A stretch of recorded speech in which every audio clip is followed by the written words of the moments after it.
let's go straight in at the deep end. You are 31. Yes. He is 66. Some Yes. people would say that is just too big a gap. Well, A, they don't know us. And for some people, it would be too big a gap. It's very hard. People say, do you advocate a large gap between husband and wife? And no, I don't. What I say is I happened to fall in love with Alan J. Lerner. And the fact that he was 36 years my senior was to us neither here nor there. We were in love. I couldn't live without him. Yes. And that's why we married. The friendship built up from there. And suddenly, before we knew where we were in love. Did you think to yourself, well, this is all well and good, but there have been 7 before me? Of course. But at the time, I never thought of it that way because we were friends. There was never, in my mind, any idea of falling in love. And then when he was going to go back to America, and I suddenly realized I was going to lose him, and I said, don't go. Then I thought, my goodness, what have I just said? And then, of course, the 7 before did come into my mind. Because when he proposed to you, you didn't say yes immediately, did you? No, it took me, well, from the day he proposed, he didn't get me down the aisle for 13 months. It's a long time. You kept saying no, did you? No, I didn't say no. I actually said, I've got to really think about it. I knew I loved him, but I knew it was not going to be easy. Press, of course, family pressures. Just the fact we were not abiding by the social code, which is marry someone within your own age, within your own sphere.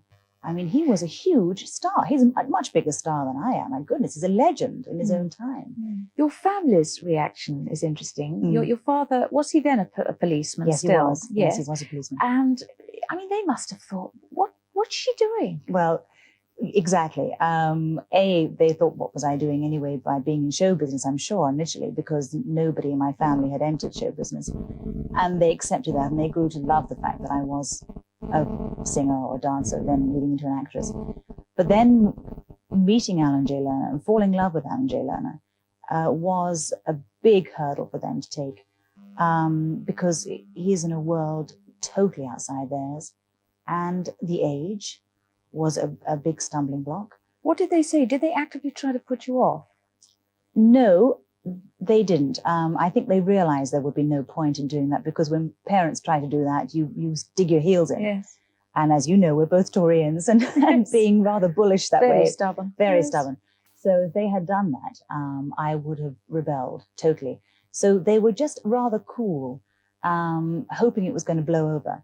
And then when they realized it wasn't, they decided there was a big family reunion. It was my aunt and uncle's 50th wedding anniversary. And they invited us. They said, well, okay, let's meet this man and really see what it's all about.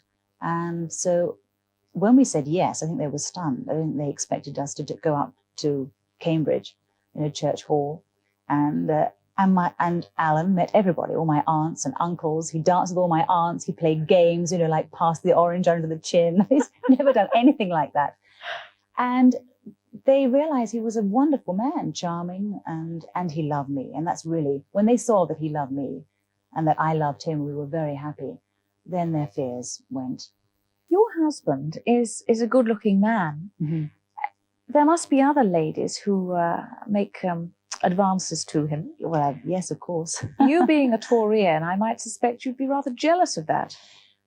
Not so much jealous. Well, I suppose yes, but I get very angry because people see Alan J. Lerner and they think, my goodness, it's Alan J. Lerner, and they sidle up because he is a big name and he is good looking.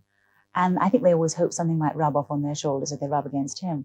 And what bothers me is when you're totally ignored, when you're totally pushed out of the situation. Even though you're married, it doesn't happen that often now, I must admit, because we've been married a long time. So I guess they realize I'm on the scene, I'm not someone who's going to be disappearing very quickly. But initially, at parties, it would be, oh, Alan, and oh yes. Yeah. Is he jealous of you? Jealous? I don't know about jealous. No, because I think we trust each other. So therefore, in that way, we're not jealous. We're possessive. But how does he react when some good-looking man comes and talks to you at a party? Well, if I started to flirt outrageously, I think he would, totally within his rights, be very angry. But usually I get very flustered if that happens. And I start talking about Alan constantly. Well, my husband this, and Yes. he does this, and my husband, you must meet my husband, because I just can't cope with situations like that. So it makes him laugh. But he worries, especially in this profession, about separations. Because, as I was saying before, you're so often in a forced kind of relationship with somebody, especially in a play, and if there's a love scene to do, and you're doing it during the day, and your husband isn't there to go home to at night, you often go out with that actor to sort of discuss the play. And before you know what's happening, it can take over your whole life, and you really begin to believe that that love affair that you're having in rehearsals is spilling over into your real life. And it's not at all. It's just that has become your life for that period. But if you have a husband at home, or indeed wherever, I mean, with you, your real life is still there. Has that actually happened to you? No, it hasn't, but I've seen it happen to other people. And we're both very aware it can happen.